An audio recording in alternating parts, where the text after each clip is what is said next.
రాత్రికాల ప్రార్థన. Praise the Lord. జీవం కలిగిన కృప కలిగిన యేసుక్రీస్తు వారి నామంలో మీ అందరికి కూడా శుభాలు ప్రకటిస్తూ ఉన్నాను. మన యొక్క CMW మినిస్ట్రీస్ని ఆదరిస్తూ ఉన్నందుకు, ప్రతిరోజు వాక్యం విని బలపడుతూ ఉన్నందుకు దేవుని ఎంతగానో స్తుతిస్తున్నాను. ఈరోజు కూడా దేవుని మాటలు మనం చూద్దాము. కీర్తనల గ్రంథం 130 అధ్యాయము 7వ వచనం. Psalm chapter 130 verse 7. ఇశ్రాయేలు, యెహోవా మీద ఆశ పెట్టుకునుము, యెహోవా యొద్ద కృప దొరుకును, ఆయన యొద్ద సంపూర్ణ విమోచన దొరుకును. Praise the Lord. భక్తుడు రాస్తున్న ఈ యొక్క యాత్రా కీర్తనలో గొప్ప మాటలు మనకు తెలియపరుస్తున్నాడు. ఏం మాటలండి అంటే అవి మన ఆశ ఎవరి మీద పెట్టుకోవాలి, మన యొక్క డిపెండెంట్ మనం ఎవరిపైన డిపెండ్ అవ్వాలి అంటే ఈ లోకం మీద కాదంట. మనకి ప్రమాణం చేశారు అది ఇది తెస్తానని వాళ్ళ మీద కాదంట. మన భర్త మీదో, మన భార్య మీదో, తల్లిదండ్రుల మీదో, కన్నబిడ్డల మీదో, ఈ లోకం సంబంధమైన ఏ వ్యక్తి పైన మనం ఏం పెట్టుకోకూడదు, ఆశ పెట్టుకోకూడదు. బహుశా ఈరోజు నీ మాటలు వింటున్నా నీవెవరిపైన ఆశ పెట్టుకున్నావేమో, ఖచ్చితంగా నువ్వు భంగపడే ఉంటావు. వాళ్ళు నీకేదో ఇస్తానని ఉంటారు, అది ఇవ్వలేకపోయి ఉండొచ్చు. వాళ్ళు నీకేదో ప్రామిస్ చేసి ఉంటారు, అది నెరవేర్చకపోయి ఉండొచ్చు. వాళ్ళు నిన్ను గొప్పగా చూసుకుంటానని చెప్పారు కానీ చూసుకోలేకపోతుండొచ్చు. అది వాళ్ళ తప్పు కాదండి. జ్ఞాపకం పెట్టుకోండి. తల్లిదండ్రుల్ని నేను నిందించమని అనట్లేదు, భర్తని భార్యను సరిగ్గా చూసుకోవట్లేదండి అని గొడవ పడమని చెప్పట్లేదు. అది వాళ్ళ తప్పు కాదు. ఎందుకంటే వాళ్ళు కూడా మనుషులే కదా, వాళ్ళు కూడా నిమిత్త మాత్రులే కదా, వాళ్ళు కూడా మన వంటి మనుషులే కదా. వాళ్ళపైన ఆశ పెట్టుకుంటే వాళ్ళ దగ్గర నుంచి మనకు దొరికేది ఏముంటుంది? మనం ఎవరిపైన ఆశ పెట్టుకోవాలి అంటే సర్వశక్తిమంతుడైన దేవుని పైన ఆశ పెట్టుకోవాలి. Praise the Lord. ఈ లోకాన్ని సృజించిన దేవుని పైన ఆశ పెట్టుకోవాలి. Praise the Lord. ఆయనని ఆశను భంగము కానియడు, అటువంటి దేవుని పైన నువ్వు ఆశ పెట్టుకోవాలా. ఆయన పైన ఆశ పెట్టుకుంటే నీ ఆశ ఎప్పుడు కూడా ఏం కాదట, భంగం కాదు. What ever you ask I will give you అంటున్నాడు దేవుడు. అంటే నువ్వు ఏది అడిగితే అది ఏం చేస్తాడట, ఆయన ఇస్తాడంట. దేవునికి మహిమ కలుగును గాక. ఏది అడిగినా వాట్ ఎవర్ యు ఆస్క్ అన్నాడు. ఏది అడిగినా కానీ దేవుడు ఇవ్వగలిగిన దేవుడు. ఎందుకంటే ఈ భూమియు, భూమిలోని సమస్తము, అందులోని అన్నీ కూడా ఏంటి, ఎవరి అయ్యి? దేవుని అనండి. దేవుడు సృజించాడు. Praise the lord. అలాంటప్పుడు నువ్వు ఎవరిపైన ఆశ పెట్టుకోవాలి, ఎవరిని అడగాల? దేవుణ్ణే కదా అడిగేది. దేవుణ్ణి అడుగు, దేవుడు ఇస్తాడట. అక్కడ కీర్తనకారుడు ఏమంటున్నాడంటే నువ్వు ఆశ పెట్టుకునేది దేవుని పైన, ఆయన అడుగుని ఆయన నీకు ఇస్తాడు. ఆయన దగ్గర ఏం దొరుకుతుందట? సంపూర్ణమైన విమోచన దొరుకుతుంది అంటండి. Praise the lord.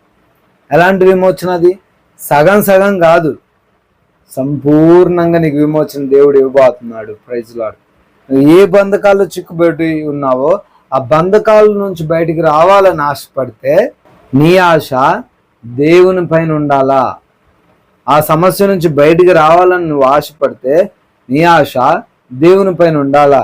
నీకున్న బలహీనత నుంచి, అనారోగ్యం నుంచి నువ్వు స్వస్థత పొందుకోవాలంటే నీ ఆశ ఈ లోక సంబంధమైన డాక్టర్స్ పైన, ఆ మెడిసిన్ పైన కాదు కానీ దేవుని పైన ఉండాలా. దేవునికి మహిమ కలుగును గాక. ఆయన పైన నువ్వు ఆశ పెట్టుకోగలిగితే ఆయన ఏం చేస్తాడు? నిన్ను విడిపిస్తాడు. ఎలాంటి విడుదల, ఎలాంటి విమోచన అండి అని నేను అడిగితే నేను చెప్పగలను, అది సంపూర్ణమైన విడుదల అటండి. Praise the lord. మరలా అది నీ దగ్గరికి రాదు, మరలా ఆర్థిక ఇబ్బంది నీ దగ్గరికి రాదు, మరలా అప్పు సమస్య నీ దగ్గరికి రాదు, మరలా అనారోగ్యం నీ దగ్గరికి రాదు.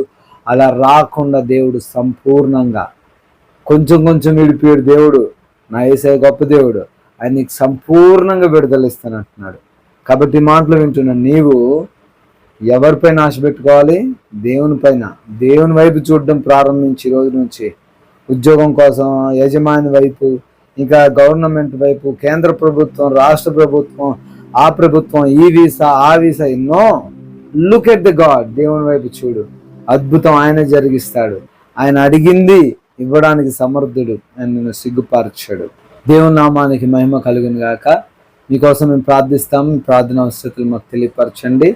మే గాడ్ బ్లెస్ యు ఆల్. దేవుడు మీ అందరినీ దీవించును గాక. ఇంతవరకు వాక్యాన్ని విన్నాం కదా. మరి విన్నటువంటి వాక్య భాగమును బట్టి మరి మనం ప్రార్థించుకుందాము. దేవుని యొక్క వాక్యము సజీవమైనది, బలమైనది, వాడిగల ఖడ్గము కంటే పదునైనది. కాబట్టి ఆ వాక్యాన్ని మన హృదయములో మనం నిలుపుకున్నట్లయితే మనము దేవుని యొక్క ఆశీర్వాదాలను, మేలులను మనము అనుభవించే వారంగా ఉంటాం. మరి ప్రార్థన చేసుకుందాం. మీ అందరి నిమిత్తం ప్రార్థించడం జరుగుతుంది. ప్రతి ఒక్కరు కూడా ప్రార్థనలో ఏకీభవించండి. విశ్వాసంతో ఏకీభవిస్తే మన జీవితాల్లో కార్యాలు జరుగుతాయి. ప్రార్థన. పరిశుద్ధుడా, ప్రేమగల తండ్రి, కృపగలిగిన దేవ, జీవాధిపతి, మీకు స్తోత్రాలు. ఉన్నతుడా, సర్వోన్నతుడా, ఆది సంభూతుడా, మీకు వందనములు అయ్యా. రాత్రంతా కాచి కాపాడారు ప్రభా, మీకు వందనములయ్యా. ఎన్నో టెన్షన్స్, ఎన్నో సమస్యలు, ఎన్నో ఒత్తిడులు, ఎంతగానో తండ్రి వేదన, వాటన్నిటిని కొట్టివేసి మరలా తండ్రి ఒక నూతనమైనటువంటి దినమును మాకు అనుగ్రహించినందుకు స్తోత్రాలు ప్రభా. అవునయ్యా అయ్యా, మీరు అనుగ్రహించినటువంటి దినము, దీని యందు మేము సంతోషించి ఉత్సహించమంటున్నాం ప్రభా. అయ్యా, ఈ రోజంతటిని మీ యొక్క కాపుదల్లో భద్రపరచండి. వెళ్లే వాహనము చుట్టూ మీ కంచెను కాపుదల దయచండి. నడుస్తున్న బిడ్డలను జ్ఞాపకం చేసుకోండి. వాహనాల మీద వెళ్తున్న బిడ్డలను జ్ఞాపకం చేసుకోండి. ఏ ప్రయాణంలో వారున్న ఆ ప్రయాణం అంతటిని సుఖవంతముగా జరుగునట్లుగా సహాయము దయచేయండి. నేను నీకు తోడై ఉన్నాను అంటున్న దేవుడవు ప్రభా. ఏ అపాయమును యొద్దకు రాదు అంటున్న దేవుడవు తండ్రి. ఏ యొక్క తండ్రి తెగులు నీ గుడారము సమీపించదంటున్నావు. వాగ్దానము చేస్తున్న దేవుడవు, నమ్మదగిన దేవుడవు ప్రభా. ప్రతి నిత్యము మాతో మాట్లాడుతున్న దేవుడు ప్రభా, నీకు స్తోత్రములు అయ్యా. ఈ రోజు అంతటిలో ప్రభా బిడ్డలకు మేలులతో అయ్యా వారి హృదయాన్ని తృప్తిపరచండి. ఆశీర్వాదాన్ని దయచేయండి. వారికి ఉన్న సమస్యలు, ఇరుకులు, ఇబ్బందులు, శోధనలు, వేదనలు అన్నిటినీ యేసు నామములో కొట్టివేయండి ప్రభా. అప్పుల ఊబి నుండి విడుదల దయచేయండి. ఆర్థిక పరమైన ఇబ్బందులు, ప్రతి ఒక్క ఇబ్బందిని యేసు నామములో లయపరచండి అయ్యా. అపవాది ప్రభా ఎవరిని ఏ టెన్షన్ లో పెట్టాలని, ఎవరిని తండ్రి అయ్యా మింగుదామా అని తండ్రి తిరుగులాడుచుండగా నా ప్రభా అయ్యా, వారు తండ్రి ప్రార్థిస్తుండగా అపవాదిని వెళ్ళగొట్టుటకు సహాయం దయచేయండి తండ్రి. అదే విధంగా నా ప్రభా అనారోగ్యం అనే అపవాదిని వారు చుట్టుముట్టి ఉండగా ప్రభా, వారిని చుట్టుముట్టి ఉండగా నా తండ్రి అపవాదిని లయపరచండి. ఏ అనారోగ్యమైన, ఆ బీపీ అయినా, షుగర్ అయినా, థైరాయిడ్ సమస్య అయినా, క్యాన్సర్ అయినా ప్రభా, మరి తండ్రి గ్యాస్ ట్రబుల్ అయినా, ఏ సమస్య అయినా ప్రభా యేసు నామములో గద్దించండి నా ప్రభా. అయా మీ అమూల్యమైనటువంటి రక్తాన్ని బిడ్డల పైన ప్రోక్షించండి ప్రభా. అయా మరణకరమైన రోగమును సైతము తండ్రి మీరు తండ్రి అయా గద్దించగలిగిన దేవుడవు తండ్రి. అయా అవును ప్రభా, మరణకరమైనటువంటి రోగముతో ఉన్నటువంటి హిజ్కియా ప్రభా మీ సన్నిధిలో మొరపెట్టగా హిజ్కియా కన్నీరును చూచి ప్రభా అయా తనకు ఆయుష్ను దయచేసిన దేవుడు తండ్రి. బిడ్డలు ఈ యొక్క సమయంలో మీకు మొరపెడుతున్నారయ్యా. వారికి వచ్చిన అనారోగ్యాన్ని బట్టి, వారికి వచ్చిన భయంకరమైన పరిస్థితిని బట్టి మీ సన్నిధిలో గోజాడుతున్నారు ప్రభా. సహాయము చేయండి తండ్రి. నేను నీకు సహాయము చేసేదని అంటున్నావు ప్రభా. నిన్ను రక్షించువాడని నేనే అంటున్నావు, నిన్ను బలపరచువాడని నేనే అంటున్నావు, నీ కుడి పక్కన ఉన్నవాడని నేనే అంటున్నావు తండ్రి. అయ్యా ప్రతి బిడ్డను తండ్రి బలపరచడానికి తండ్రి వారి మధ్య ఉండి, వారి ప్రక్కన ఉండి, వారి ముందుండి నడిపిస్తున్న దేవానికి స్తోత్రములయ్యా. అవును తండ్రి, నువ్వు ఎన్నడూ చేయి విడవని దేవుడు. తల్లి మరచినా, తండ్రి విడిచినా నువ్వు విడవని దేవుడవు, ఎడబాయని తండ్రివయ్యా. నీకు వందనాలయ్యా. ప్రతి బిడ్డను మీ చేతికి అప్పగిస్తున్నామయ్యా. వారి యొక్క ఓటమిలో తండ్రి వారికి విజయాన్ని దయచేయండి. వారి అవమానాలలో వారికి ఆశీర్వాదాన్ని దయచేయండి. వారి నిరాశను కొట్టివేసి చిగురించిన ఆశగా తండ్రి వారి జీవితాన్ని మార్చండి దేవా. అయ్యా ప్రతి బిడ్డ రక్షించబడాలి, ప్రతి బిడ్డ మిమ్మల్ని స్తుతించాలి, ప్రతి ఒక్క మోకాలు మీ సన్నిధిలో వంగాలి నా ప్రభ. అట్టి కృపను దయచేయండి. ఉద్యోగ ప్రయత్నాలు చేస్తున్నటువంటి బిడ్డలున్నారు, ట్రాన్స్ఫర్ నిమిత్తం ప్రార్థిస్తున్న బిడ్డలున్నారు, ప్రమోషన్ నిమిత్తం ప్రార్థిస్తున్న బిడ్డలున్నారు. అయ్యా మరి తండ్రి ప్రతి బిడ్డకు తండ్రి మీరే తండ్రి వారి ఆలోచన తగినట్లుగా కార్యాన్ని జరిగించమని, మీ చిత్తమును వారి జీవితంలో నెరవేర్చమని బ్రతిమిలాడుకుంటున్నాం యేసయ్య.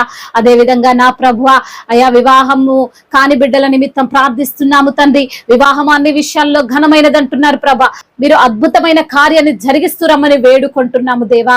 అయ్యా మీరే తండ్రి బిడ్డల వివాహమును మీ యొక్క చిత్త ప్రకారంగా జరిగించమని వేడుకుంటున్నాం ప్రభా. అదే విధంగా నా ప్రభా యవన బిడ్డలందరినీ మీ చేతికి అప్పగిస్తున్నాం.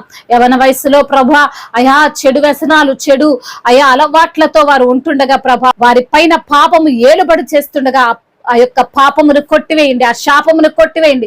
బిడ్డలను మీరు రక్షించండి అయా. వారి మనోనేత్రాలను వెలిగించండి. మీకు లోబడే బిడ్డలుగా వారిని తండ్రి నిలవబెట్టుకోమని వేడుకుంటున్నాము తండ్రి. విధవరాల పక్షంగా ఉండండి, అనాథలను ఆదరించండి అయా. దైవ సేవకులందరికీ తోడుగా ఉండండి. దేశ నాయకులను దీవించండి, సువార్థికులను మీరు బలపరచండి ప్రభ. మీ సువార్త ఎక్కడైతే ప్రకటించబడుతుందో అనేకులు ప్రభ మారు మనస్సు పొందుకుని ప్రభ మీరే నిజమైన దేవుడని తెలుసుకుని మిమ్మల్ని స్తుతించే మనసును వారికి దయచేయండి ప్రభ. సంఘంలో చేర్చబడ్డ బిడ్డలకు సహాయం దయచేయమని వేడుకుంటూ అయ్యా ఇతర దేశాల్లో ఉన్న ప్రతి బిడ్డను మీరు దీవించండి, ధైర్యపరచండి, బలపరచండి, లేవనెత్తండి ప్రభా. వారి కన్నీటిని తోడవండి, నాట్యంగా మార్చండి, వారి అవమానాలన్నిటిని ఆశీర్వాదకరంగా మార్చండి నా ప్రభువా. తండ్రి ఇంతవరకు చేసిన ప్రార్థన అంతటిని మీ పాద సన్నిధిన చేర్చుకోమని మానాథుడు, సర్వశక్తిమంతుడు, సజీవుడు, బలవంతుడైన యేసుక్రీస్తు వారి దివ్యమైన నామంలో ఈ ప్రార్థనను అడిగి వేడుకొని పొందుకొని ఉన్నాము మా ప్రియ పరలోకపు తండ్రి. ఆమేన్, ఆమేన్. దేవుడు మిమ్మల్ని దీవించి బలపరిచి స్థిరపరచును గాక. మే God bless you all. Have a wonderful and blessed day.